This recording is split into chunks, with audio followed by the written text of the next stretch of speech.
Friends मो ना फिलिप्सा परिडा मु आज विज्ञान उपकारिता विषय कहवाक चाहूँगी आपन जदि वीडियो भल लगे लाइक शेयर सब्सक्राइब करदे। विज्ञान अग्रगति जो विभिन्न रोग प्रतिषेधक टीका बाहरी जहाँ मध्यम रोग को नियंत्रण कर शरीर आभ्यंतरिक अंगरे रोग तथा कर्कट जख्म किडनी पथर जमीवा हृदपिंडर धमनी रक्त स्वाभाविक भाव में प्रभावित न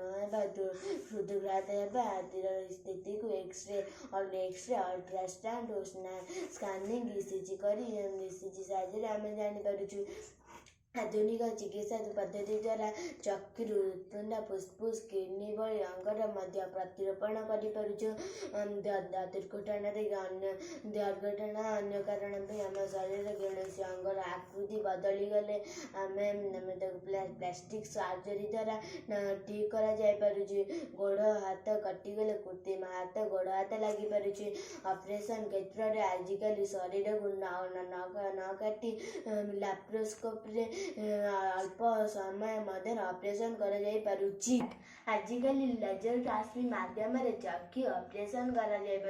केवल विज्ञान संभवपर हो पारे। निर्माण कार्य आजिकल अति आधुनिक यंत्रपाति व्यवहार कर खूब कम समय कम लोक साहाय्य रास्ताघाट पोल कोठाबाड़ी आदि निर्माण कर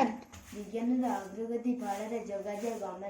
गमनागमन स्वास्थ्य शिल्प शिक्षा इत्यादि क्षेत्र में प्रभृति उन्नति संभव टेलीफोन मोबाइल इंटरनेट माध्यम पृथ्वी जेकोसी स्थान में बास करुवा लोकों सहित संपर्क स्थापन कर स्वास्थ्य क्षेत्र में विभिन्न प्रतिषेधक टंका रोग चिन्हट अत्याधुनिक मेसीन व्यवहार उन्नत मानर ऑपरेशन कलश जो अनेक जटिल रोगर चिकित्सा संभव बस ट्रेन उड़ाजाहाज द्वारा लोक मैंने सुविधा शीघ्र गोटे स्थान से अन्य स्थान को जावासवा कर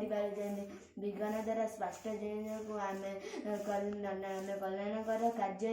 विनियोग करवा उचित। आपन वीडियो भल लगे लाइक शेयर सब्सक्राइब करदे।